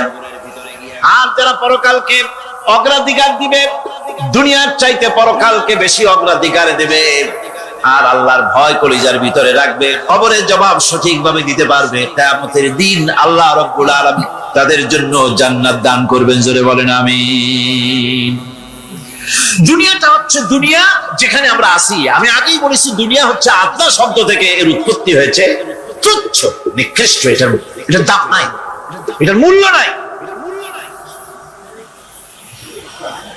হযরত ইবনে কাইয়িম রাহিমাহুল্লাহ নওয়ারাল্লাহু মারকাদাহু ওয়া জাআলাল জান্নাতা মাসওয়াহু, হযরত ইবনে কাইয়িম তিনি বলছেন, সুন্দর করে বলছেন দুনিয়া সম্পর্কে, মা মাদা ফিদ দুনিয়া আহলামুন ওয়া মা বাকিয়া মিনহা আমানি ওয়াল ওয়াক্তু বাইনাহুমা দাইউন।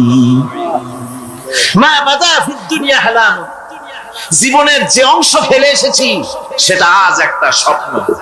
ওয়া মা বাকিয়া মিনহা আমানি, আর জীবনের যে অংশ সামনে বাকি আছে সেটা এখন একটা আকাঙ্ক্ষা। ওয়াল ওয়াক্তু বাইনাহুমা দাইউন, আর এর মাঝখান থেকে সময় সব চলে যাচ্ছে। কত বড় কথা চিন্তা করেছেন? জীবনের যে অংশ ফেলে এসেছি তা আজকে স্বপ্ন, তা আজ কি বলে স্বপ্ন, আর সামনে যা আছে সেটা আকাঙ্ক্ষা, আর মাঝখান থেকে সময় সব চলে যাচ্ছে। এরপরে তিনি বলছেন ওয়ামাই ইয়াসহাবিদ দুনিয়া ইয়াকুন মিসলা আবিদিন আলাল মাই খালাতুহু ফুরুজুল আসাবিঈ।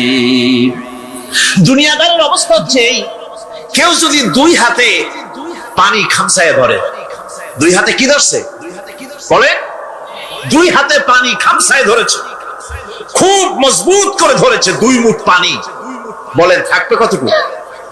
কতটুকু থাকবে? এক ফোঁটাও থাকবে না, কারণ তার আঙ্গুলের ফাঁক তার সাথে খেয়ানত করবে, আঙ্গুলের ফাঁক দিয়া পানিগুলি সব বেরিয়ে চলে যাবে। সুতরাং দুনিয়া যারা চায় তারা ঠিক পানি খামসায় ধরলে পানি যেমন হাতের ভেতর থেকে খেয়ানত করে চলে যায়, যারা দুনিয়া চায় দুনিয়াও তাদেরকে এভাবে ফাঁকি দিয়ে চলে যায়।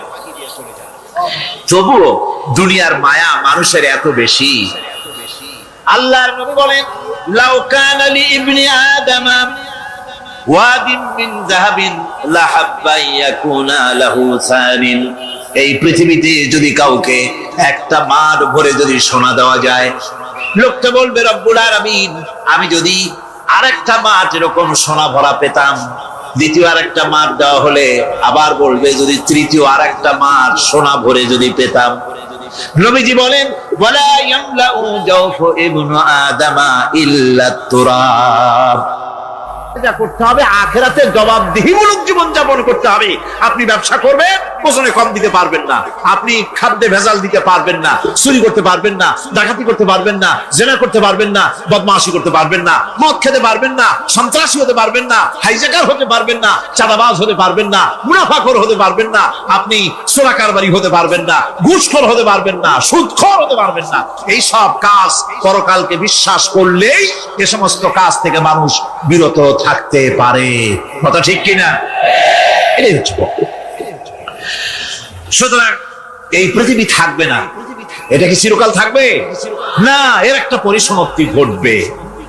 যেমন করে সারা বছর লেখাপড়া করার পর কলেজে, বিশ্ববিদ্যালয়, মাদ্রাসায়, হাই স্কুলে, সব জায়গায় সারা বছর লেখাপড়া করার পর যেমন পরীক্ষা দেওয়ার একটা দিন আসে, সারা বছর ব্যবসা করার পর হিসাব নিকাশ করার যেমন একটা সময় আসে, সারা মাস চাকরি করার পর বেতন পাওয়ার যেমন একটা দিন আসে, সারা জীবন চাকরি করার পর পেনশন পাওয়ার যেমন একটা সময় আসে, অনুরূপ ভাবে এই দুনিয়া যেদিন শেষ হয়ে যাবে, আল্লাহ নির্ধারিত সময় শেষ হয়ে যাওয়ার পর একটা সময় আসবে যখন আল্লাহ রাব্বুল আলামিন সব শেষ করে দিবেন, লন্ডভন্ড হয়ে যাবে, কিছু থাকবে না। কোরআনে কারীমে আল্লাহ সব বলেছেন, কোরআনে সব আল্লাহ বলে দিয়েছেন। আল্লাহ পাক বলেন এই পৃথিবীর সব কেমন ভাবে ধ্বংস হবে তার চিত্র আল্লাহ পাক কোরআনে কারিমে তুলে ধরেছেন।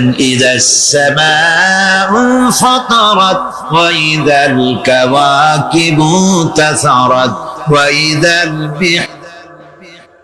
আমি আমার ভাষায় বলি, আমি আমার ভাষায় কথাটা এভাবে বলি, এই জমিনটা যদি কাগজ হয় আর আমার নাকটার কপালটা যদি কলম হয়, তাহলে আমি যে গোলাম দৈনিক 5 বার আমার নাক আর কপাল দিয়া জমিন নামক কাগজের উপরে দাস খতের উপরে দৈনিক 5 বার নাক আর কপাল দিয়া সই করে দেই, আল্লাহ আমি তোমার গোলাম আর কারো গোলাম নই, আমি একমাত্র তোমার গোলাম। ঘুমের থেকে উঠে সেজদা দিয়ে বলি, দুপুরের সময় কাজ ফালাইয়া আর একবার বলি, বিকেল আসার আগে আসরে আর একবার বলি, দিন যখন শেষ হয় আর একবার বলি, রাতে যখন শুতে যাই আর একবার সেজদা দিয়া ঘোষণা করি, মাবুদ আমি তোমার গোলাম। সুবহানাল্লাহ। নামাজ হচ্ছে ইসলামের গণ্ডির মধ্যে প্রবেশের প্রমাণ। কোরআনে কারীম বলছে ফাইন তাবু ওয়া আকামুস সালাতা ওয়া আতাউজ যাকাতা ফাইখওয়ানুকুম ফিদ্দীন। সূরা তওবা এসেছে, তারা যদি তওবা করে আর নামাজ কায়েম করে, যাকাত যদি আদায় করে, তাহলে এখন তোমাদের সে দ্বীনি ভাই, এখন ভাই হয়ে গেল। একটু আগে ছিল কাফের মুশরিক, এখন তোমার দ্বীনি ভাই। দ্বীনের গণ্ডির মধ্যে প্রবেশ করা, কলেমা পড়ার সাথে সাথেই নামাজ। নামাজ হচ্ছে দ্বীনের প্রধান গেট, দ্বীনের প্রধান তোরণ। দ্বীনের মধ্যে প্রবেশ করার জন্য এই গেট দিয়ে প্রবেশ করতে হবে। সুতরাং এই নামাজের এতই গুরুত্ব দেওয়া হয়েছে। ইসলাম যদি ক্ষমতায় আসে, আল্লাহ যেন এনে দেন, জোরে কোন আমিন। ইসলাম যদি ক্ষমতায় এসে যায়, রব্বুল আলামিন তাফসীরে মাহফিল কোরআন সামনে নিয়ে আশা করে তোমার দরবারে দোয়া করি, এই বিশাল জনসমুদ্রের দোয়া কবুল করো মাবুদ গো, এই বাংলাদেশকে ইসলামের দেশ বানাইয়া দাও। দেশটা যদি ইসলামের হয়ে যায়, আইন যদি আল্লাহর হয়, শাসন যদি সৎ লোকেরা করে, রব্বুল আলামিন কোরআন শরীফে বলেন, তাহলে তারা 4টা কাজ করবে। আল্লাযীনা মাক্কান্নাহুম ফিল আরদ আকামুস সালাতা ওয়া আতাউজ যাকাত ওয়া আমারু বিল মা'রুফি ওয়া নাহাউ আনিল মুনকার।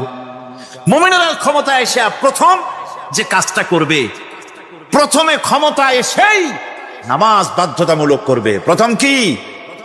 ওয়াজ নসিহতে অনুরোধ করা হবে না, বাবাজিরা আল্লাহর রাস্তায় নামাজটা পড়ে না।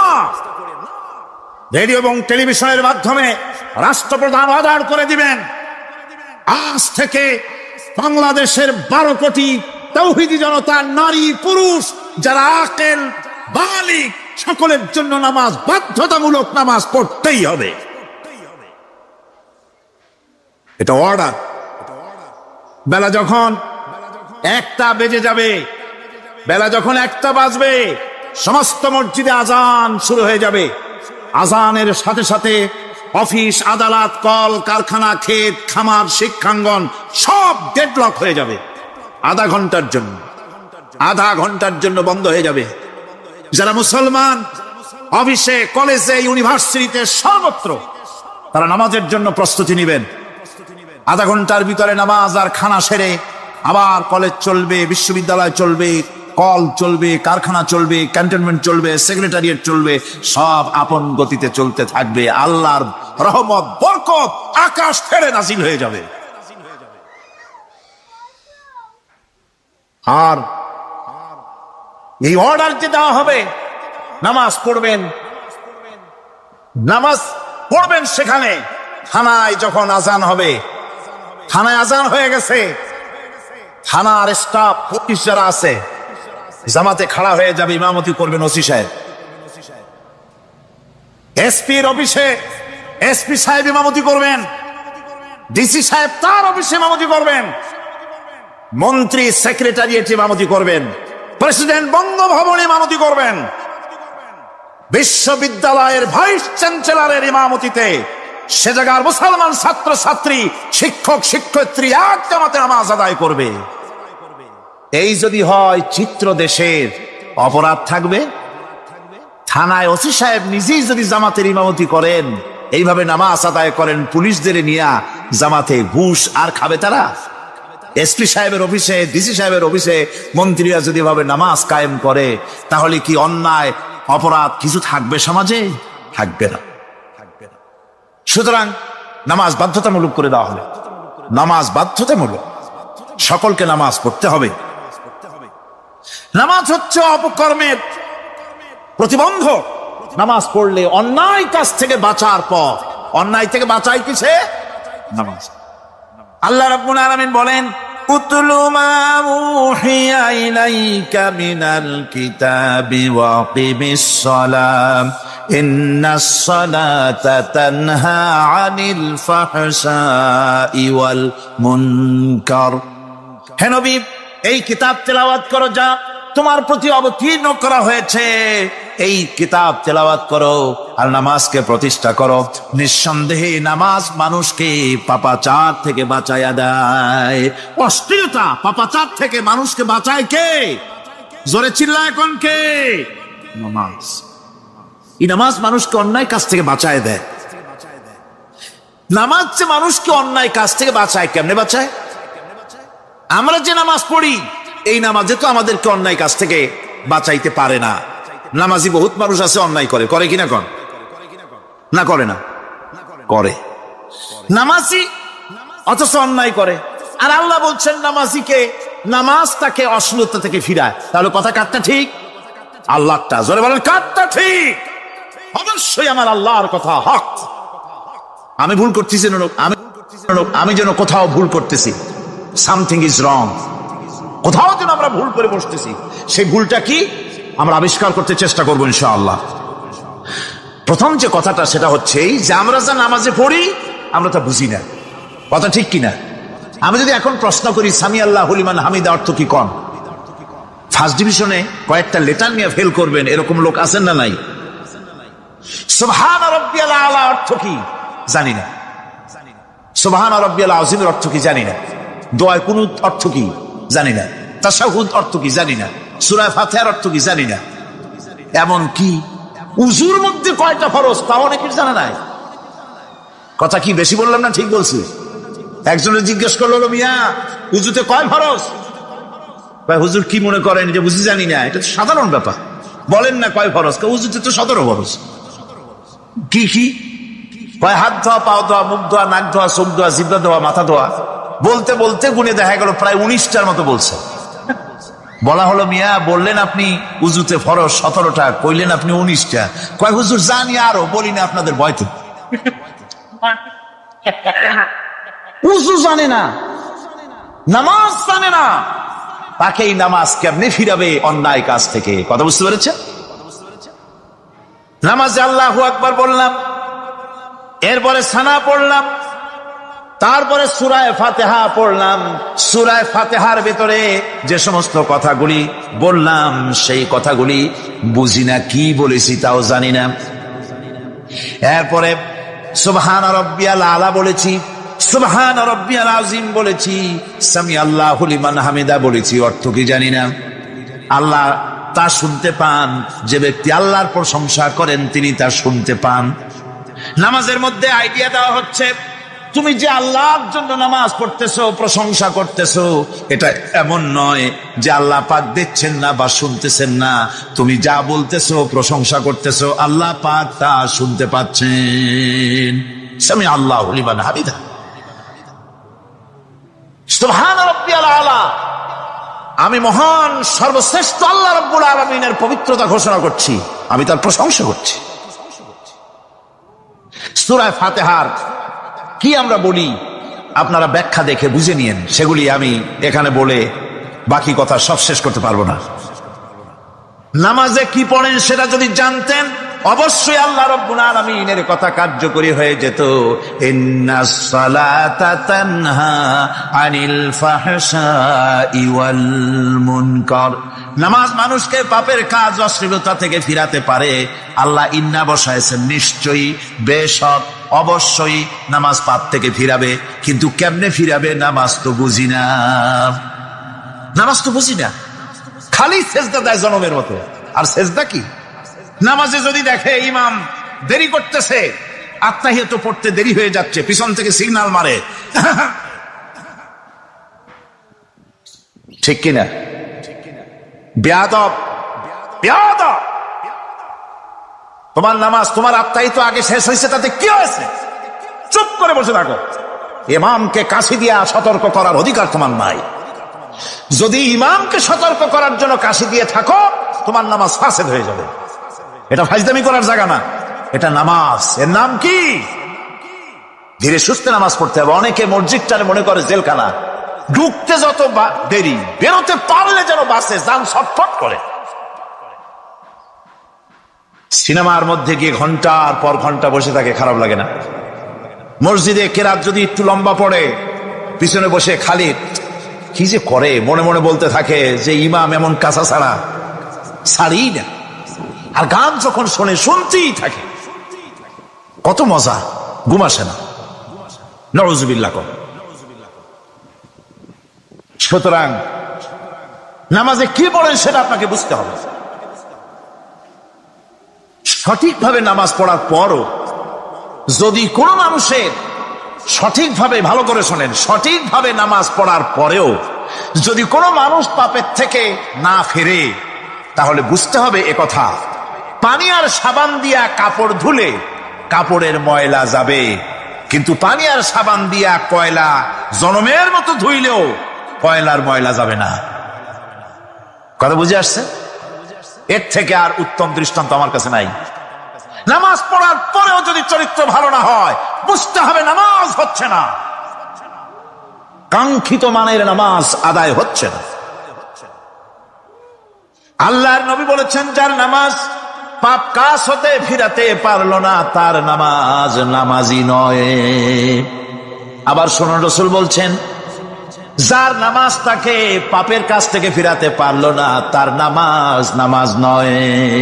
নামাজ যদি প্রতিষ্ঠিত থাকতো সমাজে, বেনামাজি মানুষ যদি এসে মঞ্চে দাঁড়ায়া যতই বলতো আমি ক্ষমতায় গেলে এই করব সেই করব, নামাজ প্রতিষ্ঠিত থাকলে পরে বেনামাজিরে কেউ ভোট দিত না।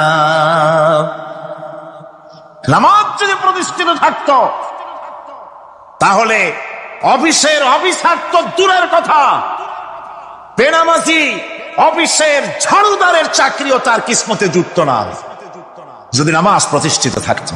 এর নাম হলো নামাজ কায়েম হওয়া। নামাজ কায়েম থাকলে এই অবস্থার সৃষ্টি হতো। এই জন্য আল্লাহ পাক বলেছেন, নামাজকে কায়েম করতে হবে। নামাজ হবে সব ভালো কাজের মানদণ্ড। সমস্ত ভালো কাজের মানদণ্ড কি? নামাজ। নামাজ আমাদেরকে বড় রকমের শিক্ষা দেয়। কি শিক্ষা দেয়? নামাজ আমাদের শিখায় ঐক্য আর ভ্রাতৃত্ব। ভ্রাতৃত্বের আর ঐক্যের শিক্ষা দেয়। এক নেতার আনুগত্য করা শিখায়। জামাত যত বড় হোক, ইমাম হবে কয়জন? একজন ইমাম হবে। আর এই ইমাম মানে কি? নেতা। ইমাম মানে কি? নেতা নির্বাচন শিখায় নামাজে। নেতা নির্বাচন কে শিখায়? নামাজ শিখায়। বোঝেন খুব ভালো করে। কিভাবে? মনে করুন, চট্টগ্রাম শাহী মসজিদে ইমাম প্রয়োজন। এখন সেই ইমাম নেওয়ার জন্য ইন্টারভিউ কল করা হলো, বিজ্ঞাপন দেওয়া হলো পত্রিকায়। অনেক আলেম আসলেন। ইন্টারভিউ বোর্ডে যারা বসলেন, তারা ইন্টারভিউটা কিভাবে নেবেন? যার মাথার চুল লম্বা বেশি তার ইমামতি দেওয়া হবে, যার লুঙ্গিটা পায়ের গিরার তলে তারে দেওয়া হবে, যার মোস্তা মুখের মধ্যে গিয়া ঢুকছে, হাসি দিলে বুঝাই যায় না হাসে না কান্দে, তারে দিবে। দাড়িগুলা কামাইছে তারে দেবে। সিগারেট খায়, বা অবশ্য চট্টগ্রাম আর সিলেটে সিগারেটের ফতোয়া ভিন্ন রকম। বরিশালে আমি যেখানে জন্মগ্রহণ করেছি, আমার এলাকায় কোন আলেম যদি সিগারেট খায়, মসজিদের ইমাম তো ভালো, মসজিদ ঝাড়ু দিতেও ঢুকতে দেবে না মসজিদে। এটা এটা এই এলাকার এক রকমের কায়দা। আমি এটার ব্যাপারে কথা নাইবে বললাম। তো আপনারা খুঁজে দেখবেন সে সিনেমা দেখে নাকি, মিথ্যা কথা বলে নাকি, বউ পর্দায় থাকে নাকি। এগুলি মাইক্রোস্কোপ যন্ত্র দিয়ে ইমামের মাথা থেকে পা পর্যন্ত দেখবেন কিনা কন? আচ্ছা এবার কন তো দেখি, এই ইমাম সাহেব ইমামতি করবে কতজন লোকের? 500, 1000, শাহী মসজিদে ধরেন 5000 লোক হইল, 5000 লোক, 5000 লোকের ইমাম নির্বাচনের সময় পা থেকে শুরু করে মাথা পর্যন্ত দেখেন, এমনকি বউ পর্যন্ত। বৌমনি আইনে দেখেন না, পর্দায় থাকে কিনা এই যে আপনারা দেখেন, ঠিক কিনা? এ খবরটা নেন। 5000 লোকের একটা ইমাম বানাতে গিয়ে মাইক্রোস্কোপ যন্ত্র দিয়ে দেখেন মোষ কেমন, দাড়ি কেমন, চুল কেমন, পাও কেমন, হাত কেমন, হাতে নখ লম্বা কিনা, দাঁতে ছাতা কিনা, বউ পর্দায় থাকে কিনা, মিথ্যা কথা কয় কিনা, এত দেখেন। আর যখন নির্বাচন আসে তখন 2.5 থেকে 3 লক্ষ মানুষের জন্য একজন এমপি নির্বাচিত হয়। সেই ইমামকে বাছাই করার জন্য নামাজ পড়ে কিনা, জিনাকার কিনা, মদখোর কিনা, সুদখোর কিনা, ঘুষখোর কিনা, বদমাশ কিনা, বাছাই করা হয় না।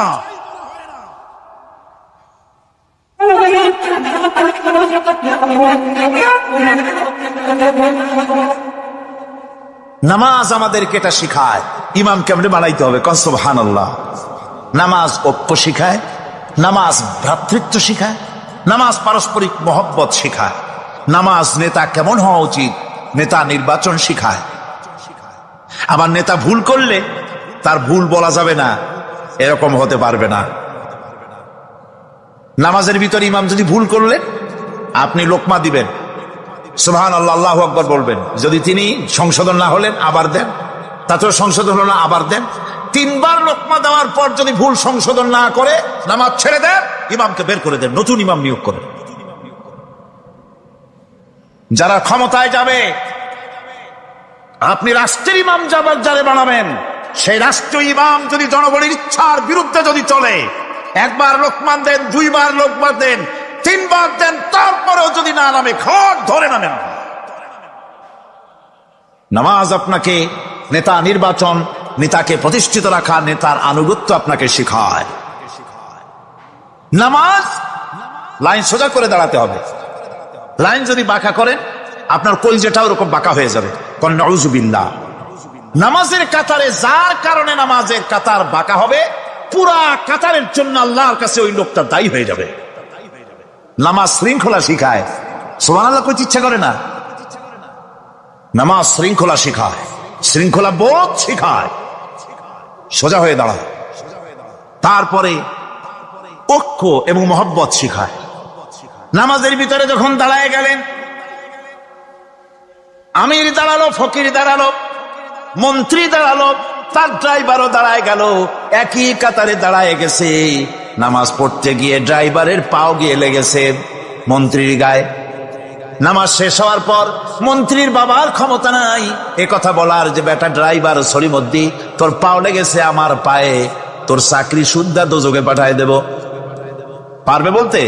পারবে না। মিয়া মন্ত্রী সাহেব, এটা তোমার সেক্রেটারিয়েট না, এটা আল্লাহর ঘর। এটা কার ঘর? এক হি সব মে খড়ে হো গয়ে মাহমুদ ও আয়াজ, এক হি সব মে খড়ে হো গয়ে মাহমুদ ও আয়াজ, না কোই বান্দা রহা না কোই বান্দা নওয়াজ। একই কাতারে দাঁড়িয়ে গেছে সম্রাট মাহমুদ আর চাকর আয়াজ। এখন সম্রাট মাহমুদও নাই, চাকর আয়াজও নাই, সম্রাট আর চাকর দুজনই আল্লাহ পাকের গোলাম হয়ে গিয়েছে। তুমি মসজিদে এসেছো, তুমি আল্লাহর গোলাম। কার গোলাম?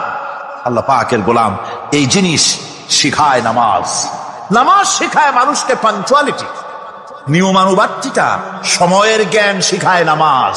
নামাজ মানুষকে কি শিখায়?